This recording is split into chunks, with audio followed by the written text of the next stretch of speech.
bagaimana cara menanggapinya. Sebenarnya saya lagi ketik sih ke orangnya. Kalau orang bilang ya, MLM tuh menguntungkan orang lain. Ya iya pasti dong. Semua aktivitas bisnis ada yang untung, ya kan? Nah, kalau Anda join sekarang, upline Anda untung, berarti suatu saat Anda rekrut orang ya, giliran Anda yang untung. Ya, pasti dong. Tapi keuntungannya fair.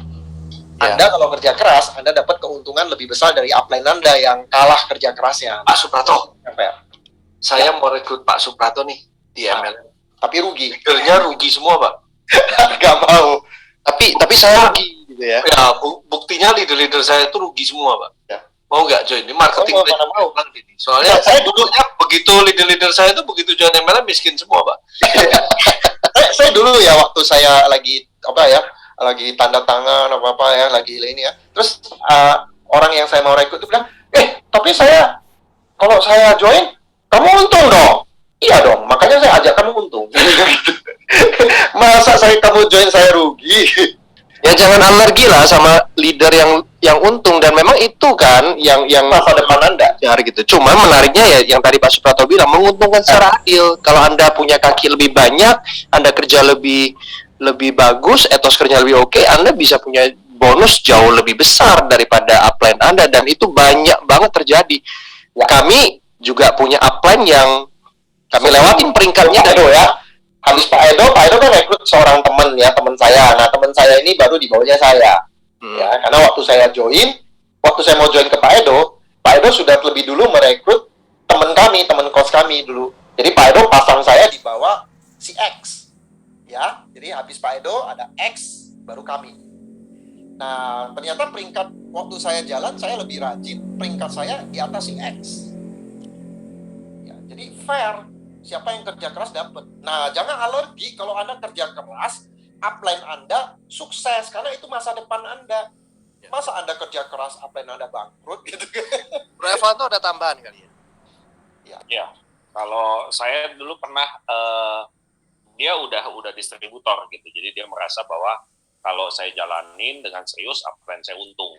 Ya, saya bilang lu salah, upline tuh rugi. Ya, apalagi kalau lu berhenti gitu. Ya, soalnya misalnya gini, waktu pertama kali buat janji, upline yang nelponin, upline yang follow up, itu udah keluar bensin, keluar pulsa, ya keluar ludah, semuanya keluar. Oke, upline dapat. Lalu kemudian pada saat upline bantuin, jangan lupa lo, upline juga yang follow up, upline juga yang nemenin, dan terus-terusan. Nah, begitu lo dapet orang, lo kan dapet tuh bagiannya. Nah, lo pernah tahu nggak, upline lo dapet bagiannya seberapa besar? Ya, lo tuh dapetnya lebih gede daripada upline yang dapat. Padahal upline kerja juga di situ gitu. Bahkan lebih banyak kan kerjanya ngajarin presentasi, mengasih motivasi, nemenin ke prospek yang nolak, lanjut lagi, dan terus-terusan gitu. Ya, jadi coba berpikir itu jangan cuma sekedar tidak mau rugi gitu, tapi berpikirlah bahwa apa yang bisa saya dapat dan apa yang sudah upline kasih ke kita gitu. Jadi sebetulnya apa yang kita kasih ke upline itu nggak banyak kok, cuma one time aja, sisanya itu sedikit sekali cenderung rugi. Tapi kenapa upline bisa punya income gede? Karena upline punya banyak jalur gitu, membantu orang lain. Iya. Setuju bro, itu berarti gini teman-teman mesti belajar tentang bisnis yang sebenarnya. Makanya kok saya cinta banget sama network marketing.